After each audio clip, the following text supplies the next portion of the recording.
Este, mirá qué interesante esto del bodies. Ahí tendríamos. Perdón, no. Se me ocurrió un ejemplo mientras estaba en el corte. Cuando alguien estudia medicina, aunque sea en primer año, ¿alguien hizo medicina? ¿No? Vos cuando vas a medicina, en primer año, tenés clases en lo que los profesores llaman los preparados. Un preparado en la Facultad de Medicina son unos piletones donde hay cadáveres o pedazos de cadáveres. A ver, hay tanta cantidad de gente anónima que muere, ¿eh? Legalmente se llama NN. El NN es el que no se sabe quién es. Que Profe, yo iba a dar el ejemplo, yo estudié odontología y yo Ajá, tenía que estudiar con años en anatomía. ajá. Justo iba a dar el ejemplo, que la verdad que, a ver, uno lo tomaba como que era algo natural, digamos, estudiar con el cráneo, la mandíbula y demás, pues teníamos Sí. que estudiar los huesos de la cara Mm. y del cráneo, y nada, pero después uno atando cabos era una persona, o sea, no dejaba de ser Sí, exacto. Por supuesto que esto se puede hacer, como bien dice Denise, eh, primero con personas que nadie haya reclamado derechos sobre su cuerpo. ¿Mm? Es decir, en las morgues ocurre que fallece una persona en la calle, supongamos. Cuando pasa un tiempo, no sé bien cuál es, se lo tiene este, a baja temperatura, donde no viene nadie, chau, va a una fosa común, no sé lo que se hace, ¿sí? Muchas veces eso se utiliza en carreras médicas, como puede ser la que decía Denis recién, o puede ser medicina. No es más una persona que fue sepultada que una persona que no fue sepultada y está siendo usada para estudiar. Eso se hizo siempre, ¿no? Hay cuadros de Velázquez o de Rembrandt en donde está esta escena, un médico y un montón de estudiantes de medicina con un cuerpo abierto, disecado, no sé, estudiándolo. Bien. Ahora, en nuestro cuadro de jerarquía, esto tendría que ser del técnico al moral. ¿Por qué? ¿Es útil para un estudiante de odontología estudiar un cráneo? Y sí, sin duda. Alguien me podría decir, hoy podemos contar con tanta tecnología, láser o con este tema ahora de la tridimensión digital, que podremos hasta ver cómo es un cráneo mejor que con un cráneo en la mano, puede ser, pero no tiene mucho tiempo eso, ¿no? Hoy vienen Mientras, como de plástico, profe, desarticulados, como de plástico, mm, tienen otra, pero en su momento, claro, estamos hablando, no mm. sé, 8 años atrás, se estudiaba con un cráneo y lo tenías que ir a buscar al cementerio. O Lo sea, tenés que no ir a buscar era al que lo cementerio, podías decís. buscar. Sí, yo Sí, lo fui a buscar al cementerio, profe. Fuimos un par a un cementerio de Quilmes y sí. ahí el sepulturero te lo sacaba, vos le No, dabas plata para que te lo no. dé. Pero, no, bueno, pero no era un NN. No sabemos. No, Yo claro. sé que, a ver, cobraban, profe, por dártelo. No, menos que menos. A, a- No, recontra trucho era, Denis, perdón que la expresión, no, muy académica. no, profe, era Eh, un Es horror, un decir, como espanto. en mi barrio se dice entre gallo y medianoche, ¿viste? No, No, recontra era oscuro. era todo muy Sí. turbio, pero era la única manera que tenías para probar la materia, porque en la facultad no te brindaban No, el cráneo. Tenían sí. 2558, pero no te los daban. No, claro. Hoy en día es igual. Tengo un compañero que está estudiando medicina y también tuvo que ir a buscar al cementerio, así que es igual hoy en día. No, es un horror, un espanto, totalmente. Bueno, ahora, esto también que voy a decir es interpretable, por lo tanto discutible. Una cosa es que yo lo use para una utilidad, como puede ser que un médico se forme mejor, porque el día de mañana va a tener que trabajar sobre un cráneo y salvar una vida tal vez, a que yo lo use meramente como un placer artístico, casi de diversión. De qué curioso, che, mira, vamos a ver un cerebro con una médula espinal que le Ay, cuelga. no, Y qué vamos y horror. lo vemos, ahí con Paloma estamos charlando un rato, tomamos un helado y mientras tanto vamos a ver, es otra cosa. Es otra cosa Claro. decir.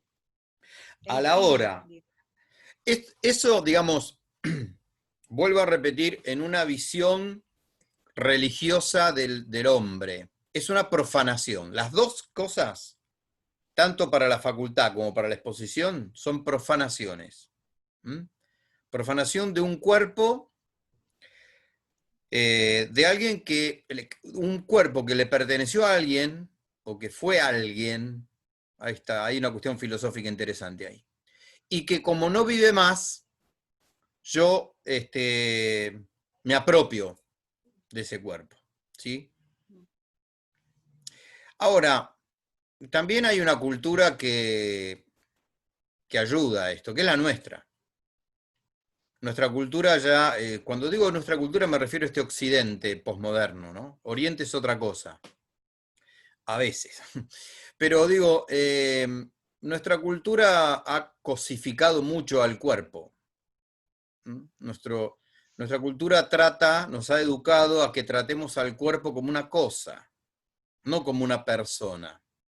Por eso que con tanta facilidad todos nosotros decimos que nosotros tenemos un cuerpo, cuando en realidad nosotros somos un cuerpo. Somos un cuerpo y un alma. No tenemos un cuerpo como un objeto. Yo tengo un celular, yo tengo un velador, yo tengo una computadora, yo tengo un cuerpo. De ahí que pintamos el cuerpo, le clavamos cosas, le hacemos lo que queremos. Mi cuerpo es mío, hago lo que quiero, entonces me amputo lo que sea. ¿Sí? Le hago dibujitos, como si fuera una puerta. Es la cultura nuestra, es así. Y después sí, si cuando me muera, préndame fuego, no quiero saber más nada, no se preocupen por mí. Bueno, eso es parte de una cultura que ha cosificado el cuerpo. Entonces imagínense, si estamos todos más o menos preparados culturalmente para cosificar nuestro propio cuerpo, imagínense el cuerpo de otro que además no sabemos quién era. Puede dar para todo esto. Bueno, lindo, lindo. El lindo no, pero el tema es interesante, el tema no es muy lindo. Bueno, muy bien. Bueno, esto que se jerarquiza para arriba, todo, en realidad, lo voy a ir abreviando, todo va a parar a la verdad. ¿Se ve en mis garabatos? Todo va a parar a la verdad. Todo está sujeto a la verdad. Todo cuelga de la verdad, o debería, para que sea realmente cultural. ¿Por qué? Bueno, porque esto que estábamos compartiendo recién con Denise, con Paloma, con Micaela, con todas, ¿no? ¿Está bien o está mal pagarle al sepulturero, sacar un cráneo de la tierra para estudiar o para no estudiar, para lo que sea? Bueno, en definitiva, la pregunta moral sobre un acto, la pregunta moral sobre una producción artística, sea una exposición o sea una canción o sea una literatura, la pregunta de si es bueno o no es bueno, si es conveniente para educar o no, la da la inteligencia a través de una verdad.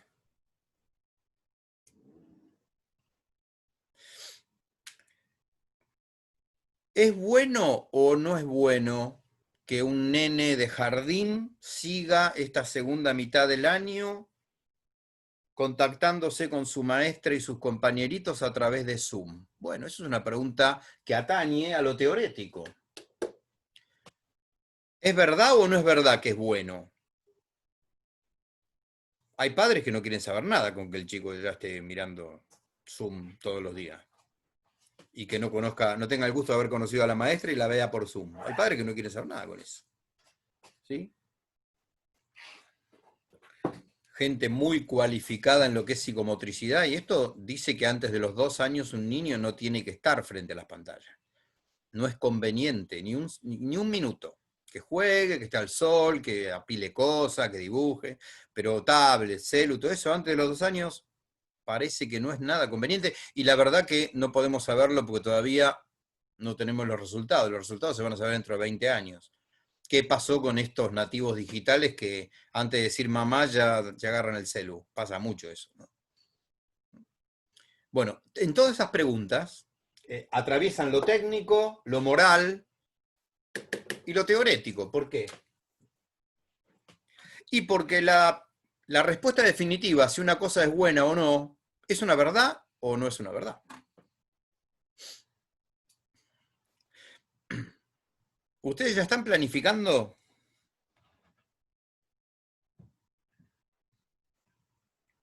¿En alguna materia? No, No. Bueno, pero no. ¿saben lo que es una planificación? ¿O se van a enterar dentro de poco? Sí, sí. Uno cuando planifica, en cualquier nivel, esto, planifica verdades, expectativas de logro, que el niño alcance tal competencia, que adquiera tal hábito. Esas son todas verdades. Todo lo demás tiene que estar colgado de eso que yo diseñé. Los diseños curriculares, de cualquier nivel, sea en privado o en público, no importa, en realidad es todo fruto de un saber teórico. Hay todo un diseño hecho por docentes, por pedagogos, por psicólogos, ¿sí? De qué competencias tiene que adquirir un niño en sala de deambuladores.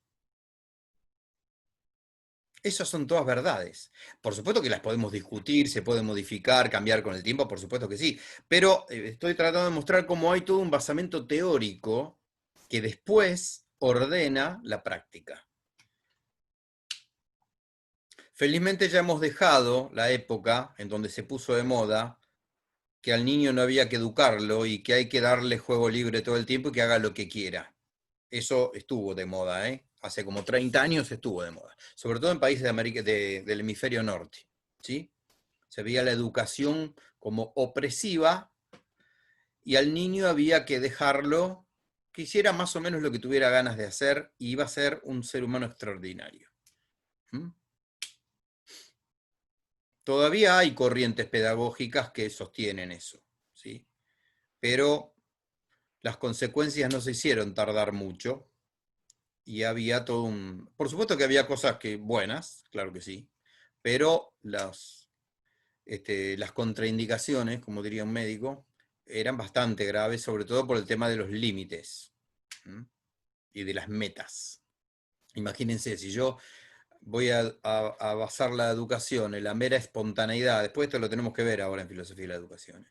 Si el motor de la educación va a ser la mera espontaneidad del alumno, y muchas metas que digamos, no, muchos proyectos que digamos no va a haber, porque cada uno va a hacer lo que le parezca, ¿no? Bueno. Este orden jerárquico de la cultura entonces trabaja aproximadamente de esta manera. ¿Mm? Muy bien. Bueno, preguntas, dudas. Vamos a dejar un poquito el pizarrón.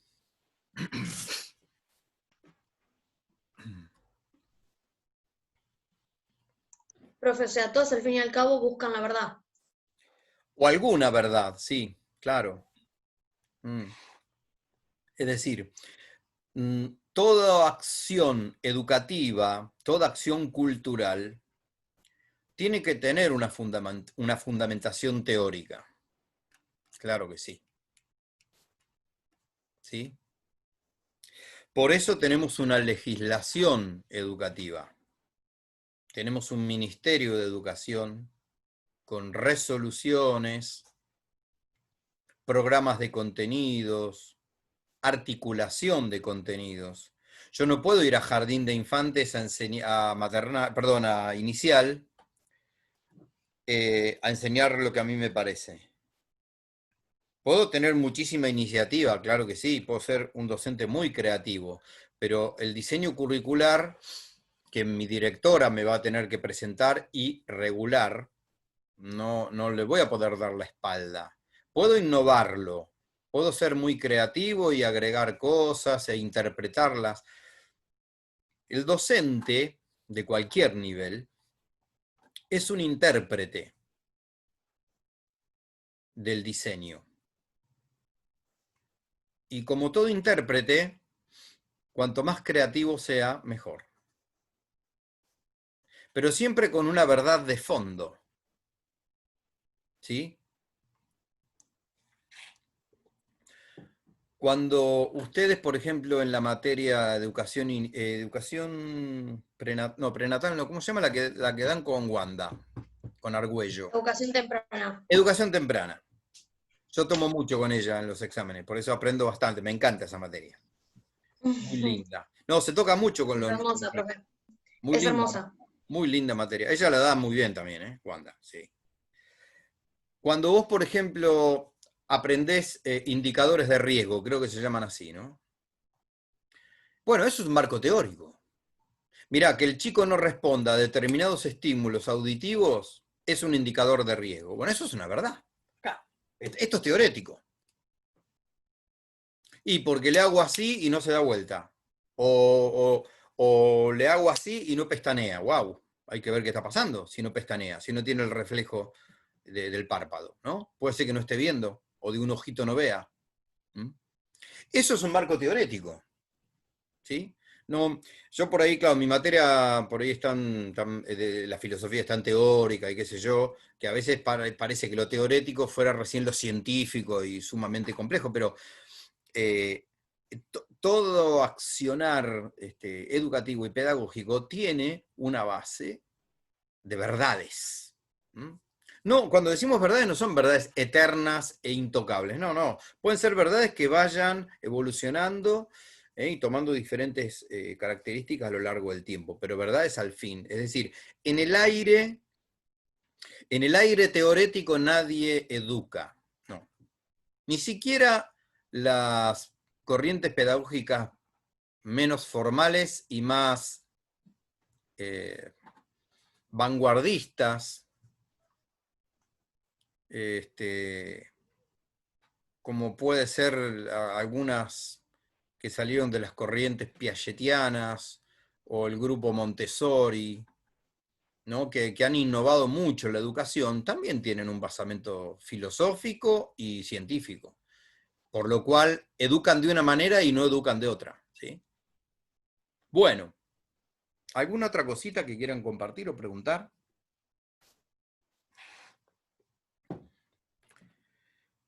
Bueno. Digo para pasar a la otra unidad. ¿Cómo venimos de tiempo? Venimos bien. No me marcó nada todavía este. Bueno. Vamos a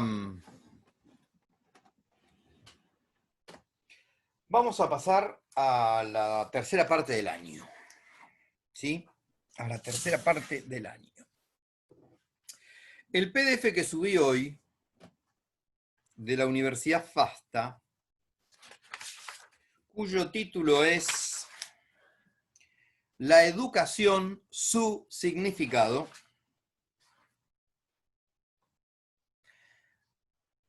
es el modo en que vamos a entrar a esta última parte de esta materia. Lo prometido se está cumpliendo, lo prometido a principio de año. Todo esto que hemos dado de la filosofía del hombre y de la filosofía de la cultura era para desembocar en esto que empezamos hoy, en una filosofía de la educación.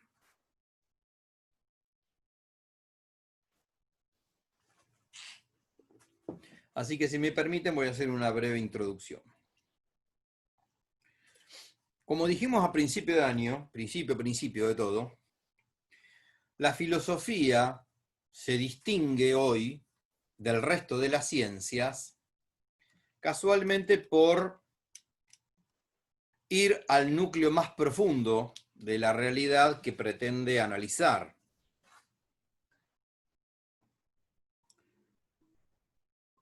Tenemos que hacer una distinción entre ciencias de la educación y filosofía de la educación, ¿sí? Son cosas diversas. ¿Por qué?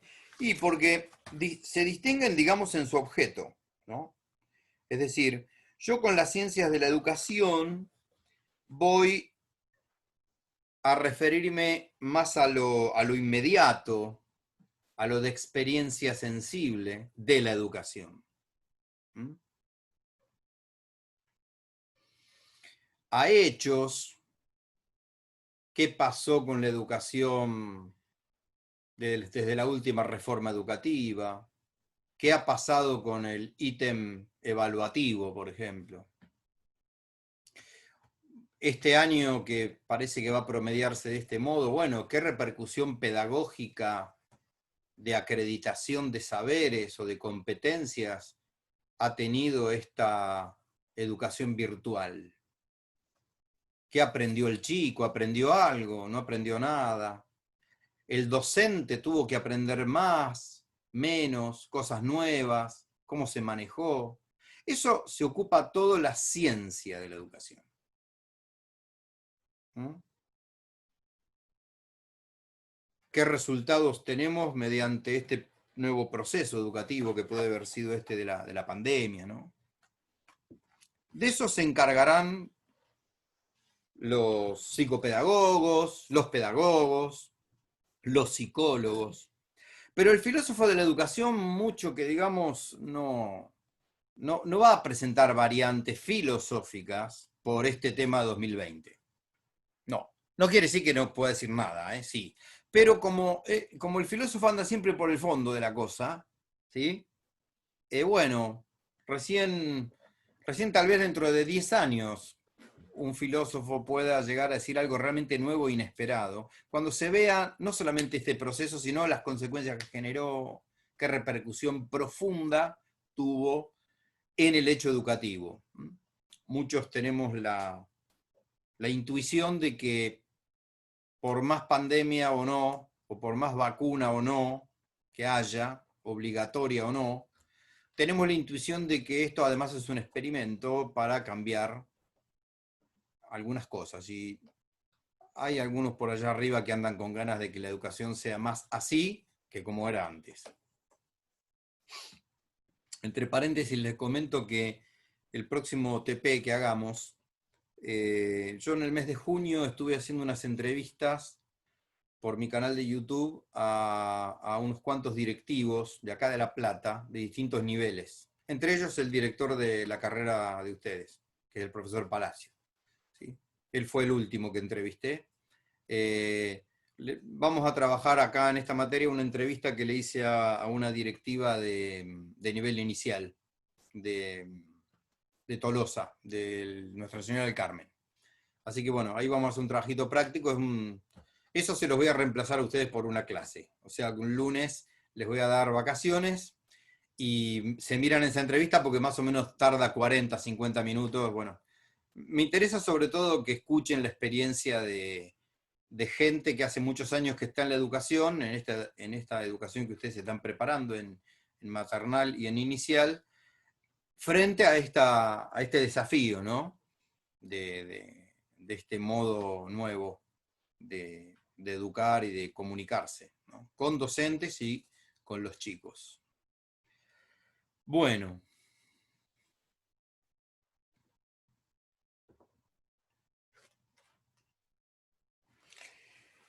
Bueno, ¿qué vamos a estudiar en filosofía de la educación? Bueno, vamos a estudiar en lo posible la raíz más profunda del hecho educativo. Para lo cual vamos a tratar de viajar en el tiempo en todo lo que nos conste históricamente como educación. Es decir, todas las culturas que la historia ha estudiado y sigue estudiando han tenido educación. Nuestra cultura occidental tiene registros de proyectos educativos y de objetivos de educación ya desde los griegos. Ya el gran pedagogo de la antigüedad fue Sócrates, estamos hablando del siglo IV antes de Cristo, ¿no? Ya esa Grecia del siglo de Pericles tenía lo que todavía se conoce como paideia. La paideia sería un proyecto educativo, institucional. Hoy le llamaríamos PEI a la paideia. Es decir, un proyecto filosófico de base de qué queremos con la educación, qué queremos lograr educando a nuestros alumnos, qué queremos lograr como nación, como pueblo organizado política y educativamente. Eso era la paideia griega. Ese tipo de intentos antiguos tienen una actualidad feroz. ¿Por qué? Porque, bueno, realmente ha habido hallazgos pedagógicos que hoy se siguen usando. Yo muchas veces converso con mis colegas que están en la rama de la pedagogía, ¿no? Digo, cuando ustedes hablan de Ausubel, no sé si no estudia Ausubel, con el aprendizaje significativo, algo que se estudia mucho, ¿no? en la pedagogía, ya se lo van a encontrar eso. Aprendizaje significativo. ¿Han escuchado esa expresión alguna vez? El aprendizaje significativo es esto de cuando yo voy a presentar paren que hay una que está entrando ahora, pobre. Camila se había ido y está entrando. El aprendizaje significativo es eso que yo tengo que tomar en cuenta del alumnado que tengo enfrente cuando voy a presentar algo, una novedad, un tema que es desconocido. Es decir, yo tengo que hacer lo que hoy llamamos una recuperación de saberes. Pensemos más que en el nivel inicial, por ahí un poquito más, la primaria, la secundaria. Yo voy a presentar un tema nuevo, bueno, pero yo tengo que ver dónde está parado el alumno. Es decir, qué puede, de lo que él ya sabe, cómo lo puedo enlazar con esto nuevo que él no sabe y yo le tengo que presentar. Bueno, eso ya lo hacía Sócrates, ya les digo, en el siglo IV a.C. ¿sí? Un discípulo de Sócrates, que fue Platón, escribió la mayoría de sus primeros diálogos, donde Sócrates es el protagonista. Y Sócrates nos muestra cómo él va educando al discípulo a través de preguntas y de respuestas. A través de preguntas que él le hace al discípulo, va sacando la verdad y va haciendo evolucionar el conocimiento. Bueno, eso hoy, en la pedagogía actual, lo llama, de la mano de Ausubel, aprendizaje significativo. Pero, insisto, esto ya estaba en los antiguos, ¿no? Bueno, de los griegos para acá tenemos mojones o referencias educativas en toda la historia de Occidente, ¿sí? Sin ir más lejos, las universidades aparecen en la Europa medieval. La mayoría de las más prestigiosas universidades europeas actuales, algunas de ellas tienen 800 años, 1000 años. La Universidad de Salamanca tiene más o menos 900 años de antigüedad. ¿Sí? Fueron creados por la mayoría de las universidades fueron creadas por los monasterios. Fueron creadas por la iglesia, la mayoría, ¿no? de las grandes universidades. Chartres, París, Bolonia, Lisboa, Barcelona, Torino, bueno, ahora me vienen algunas, Milán, ¿sí? Son universidades, algunas milenarias. Bien. Es decir, no pensemos que la educación es algo relativamente reciente. Después la educación pública, la educación de masa, sí, es algo de la Revolución Francesa para acá, digamos, debe tener 300 años. Pero Occidente siempre intentó sistematizar la educación. Bueno, nosotros vamos a estudiar ese tipo de cosas. También vamos a estudiar el qué, digamos, el qué de la educación. Es decir, qué es lo que educamos y a quién educamos. Esa primera unidad que vimos de antropología nos va a servir para pararnos ahora con mucho más solvencia en lo que todavía los documentos de educación hablan de educando. Nuestro alumno es el educando. ¿Sí? Nosotros somos el educador. ¿Está? Bueno, pero siempre en un perfil filosófico, es decir, vamos a estudiar, bueno, ¿por qué? ¿Por qué hay que educar al niño? ¿Por qué hay que educar al hombre? Si el hombre es educable o no es educable, esto se ha puesto en tela de discusión alguna vez, ¿no? ¿Y qué pasa si no le educamos? ¿Qué pasaría si no educamos a una persona, ¿no? Bueno, eso es bien filosófico, es bien de fondo. Así que bueno, yo les recomiendo para la clase que viene que del PDF empiecen a leer en la página 3, es donde empieza, dice introducción. Ahí ya se encuentran con 6 definiciones de educación. ¿Mm? Por supuesto que este es un tema tan, como decía yo recién, tan históricamente viejo, por decirlo de algún modo.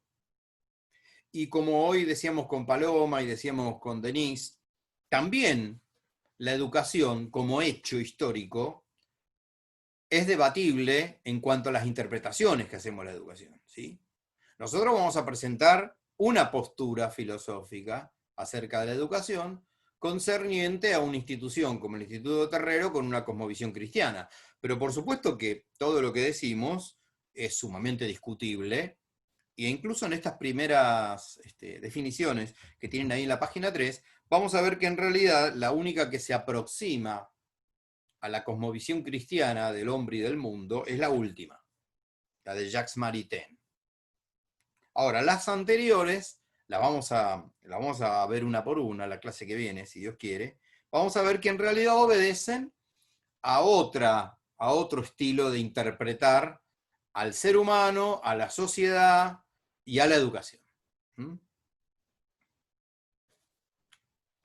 Yo les recomiendo que le peguen una ojeada a la página 3 y a la página 4. Ya a las 5 se mete en un tema que por ahí lo vamos a pasar de largo y vamos a saltear hasta las 7. Nosotros, la definición que vamos a estudiar a fondo está en la página 7, donde dice definición real. Es una definición de Santo Tomás de Aquino. Miren ustedes, vamos a usar una definición de un pensador del siglo XIII, en el siglo XXI. Tanta fe le tenemos, que no se nos caen los anillos por ir 7 siglos atrás, más o menos. Bueno, muy bien. Acá el relojito me dice que nos quedan 7 minutos nada más. A ver, vamos a chusmear una cosa.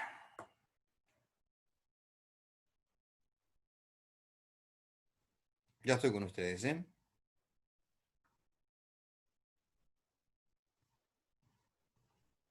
Bueno, yo creo en la clase que viene vamos a vernos. No sé qué va a pasar el 21. Yo les soy sincero, en esta última parte del año no se puede ser muy generoso con el tiempo, porque esta parte última vuela, me pasa todos los años en todas las materias que dicto. Si nosotros realmente llegamos a tener un bache el 21 que por el Día del Estudiante no se dé clase, yo por ahí lo que les voy a aprovechar es a dar el trabajito práctico. Si me quieren odiar, me pueden odiar, no tengo ningún problema.